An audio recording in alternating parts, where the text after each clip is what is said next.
Halo, kembali lagi di channel Banteng Mas. Kali ini kita mau nge-review tentang kompresor dari TJM Australia. Ini ada beberapa jenis, beberapa model, kemudian kitnya juga ada agak banyak. Jadi saya mau jelasin satu persatu supaya kira-kira fungsinya apa aja sih. Dan kita juga ketika memutuskan untuk membeli, paling nggak kita udah tahu lah sedikit dari fungsinya. Nah, ini kita mau jelasin dulu kompresor. Jadi ini kompresor yang paling baru dari TJM. Jadi sebutnya heavy duty. Nah, dia ini kompresor onboard. Jadi kompresor itu ada dari TJM itu ada dua. Ada yang onboard, kemudian ada juga yang portable. Nah, yang kita mau jelasin ini yang onboard. Nah, onboard itu apa sih? Nah, onboard itu dia bisa ditaruh di dalam mesin mobil. Jadi kita bisa taruh di mobil dan tidak berpindah-pindah. Jadi kita mau taruh di mesin, di belakang, di kanopi, itu juga bisa. Nah, kompresor ini heavy duty. Jadi bentuknya juga udah besar. Kalau yang pakai locker juga bisa pakai ini. Mereknya apa aja? Ada yang Pro Locker, Air Locker, asal itu Air Locker bisa pakai. Ada ARB Air Locker juga bisa pakai. Jadi di sini ada 4 titik. Nah, di sini kita bisa pakai nih untuk air locker depan, air locker belakang, kemudian ini pressure switch-nya dia. Dia buat tahu tekanannya itu di dalam kompresor ketika ngisi itu load-nya berapa. Nah, kemudian ini kit ini kebetulan terpisah. Ini kita udah pasang jadi supaya nggak repot. Jadi kalau ada yang mau pakai karena mobil udah ada kompresor, kenapa nggak dipakai juga untuk pompa ban sekalian gitu kan? Nah, jadi kita bisa beli kitnya itu, boxnya kayak gini. Nah, ini di dalam kitnya itu udah ada yang seperti di gambar. Nah, ini soketnya itu udah ada di dalam. Ya, saya buka aja deh biar jelas. Jadi ini bentuknya udah tas, isi udah kita keluarin. Nah, di dalam sini tuh dia ada pelengkapannya tuh. Jadi udah banyak. Nah, yang switch yang ini udah ada di dalam airline kitnya. Oke. Itu tinggal kita pasang aja di sini. Nah, di kompresor ini karena dia heavy duty, di dalam sini udah ada tabungnya juga. Jadi untuk nahan pressure-nya dia itu kurang lebih tabungnya sekitar 0,2 liter. Ya cukup untuk nahan pressure-nya dia. Jadi ada udara yang masih di dalam tangki untuk nendang. Nah, kalau pompa yang lain biasanya dipakai di air locker itu dia langsung ketemu piston. Jadi dia harus pompa dulu. Kalau ini ya dia langsung langsung ngedorong gitu. Nah, kemudian biasanya kompresor yang dipakai itu dia panas ketika kita beroperasi.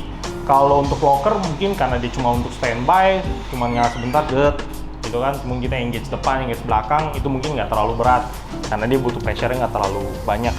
Pompanya juga, pistonnya juga kerjanya juga nggak terlalu keras. Nah, di dalam sini juga pistonnya dia udah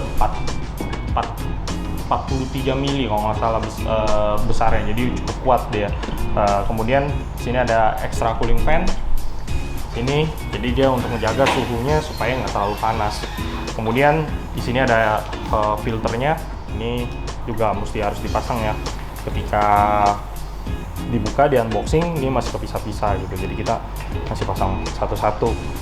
Nah, kemudian di sini dia ada posisinya. Jadi ketika kita taruh di dalam mesin, kadang kan posisinya bisa begini, mau begini, bahkan terbalik pun bisa. Nah, ketika terbalik pun dia masih ada posisi dari switch yang kita mau pasang gitu kan, tempat keluarnya angin gitu. Airline-nya kita mau pasangnya di mana? Ini kita bracketnya tinggal kita pindah-pindahin aja, ini skrunya kita tinggal ganti-ganti gitu. Nah, terus ketika kita udah beli airline kitnya, di dalam sini dia udah include wiringnya. Jadi wiringnya udah ada. Nah, ini untuk locker. Jadi udah ada sikringnya, wiringnya, soket-soketnya udah lengkap. Sama ini ada relaynya. Jadi udah tinggal pasang aja. Nah, kit ini yang ada di dalam kompresor. Jadi kalau kita beli air locker, biasanya selang-selangnya itu ada di air lockernya. Kemudian switch untuk depan, switch untuk belakang itu ada di air locker. Yang di sini hanya switch untuk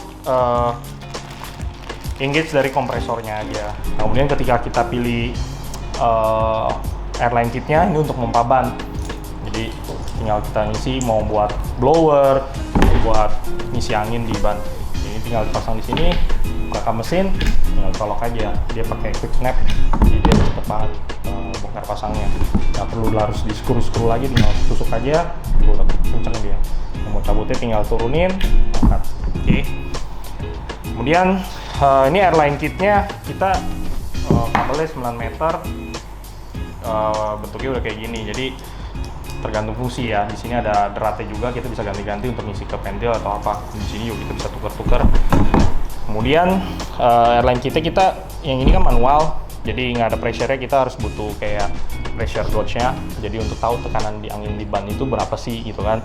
Agak repot, tapi kita juga jual satu lagi airline kitnya, inflator kitnya, itu yang dari TJM juga, dia udah digital.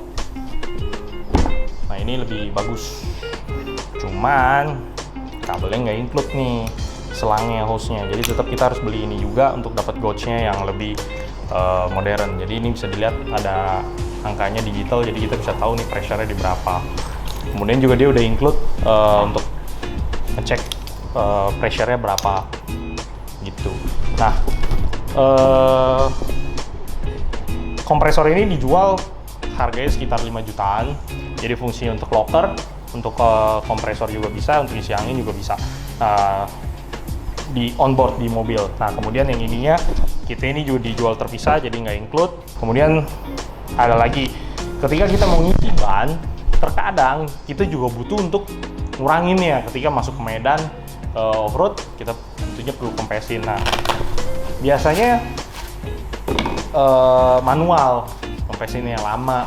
Nah kita ada namanya tire deflator kit, jadi dari TJM juga. Ini juga harganya sekitar 400-500 ribuan, nggak terlalu mahal. Nah ini tinggal dipasangin di pentil ban, jadi kita masukin di pentil, kita putar biar ngikat di pentil bannya. Kemudian nih kalau lihat di dalam nih, sebenarnya dia bisa narik pentil dari dalamnya, itu karetnya kita lepas, tek, kita tarik, ini langsung bocor, langsung turun tekanannya sambil kita monitor pressure-nya ada di berapa gitu kan. Nih misalnya kita mau di 15 PSI ya, kita tinggal lihat satu dikit, atau mau kuranginnya dikit, jadi juga bisa lebih akurat pakai ini, karena nguranginnya bisa banyak, bisa juga sedikit-sedikit. Itu kita tinggal pasang lagi. Ini dijual terpisah juga, tapi mereknya sama ya, bentuknya udah rata-rata sudah digital dan harganya tidak terlalu mahal. Nah di dalam tire deflator nih ada pentil cadangan, jadi ketika kita ini ada 4 ya, ketika kita lagi mompa lagi ngurangin hilang atau rusak ya, jangan takut, masih ada cadangannya. Ini kalian bisa beli sih, sebenarnya isinya nggak terlalu mahal kok, murah.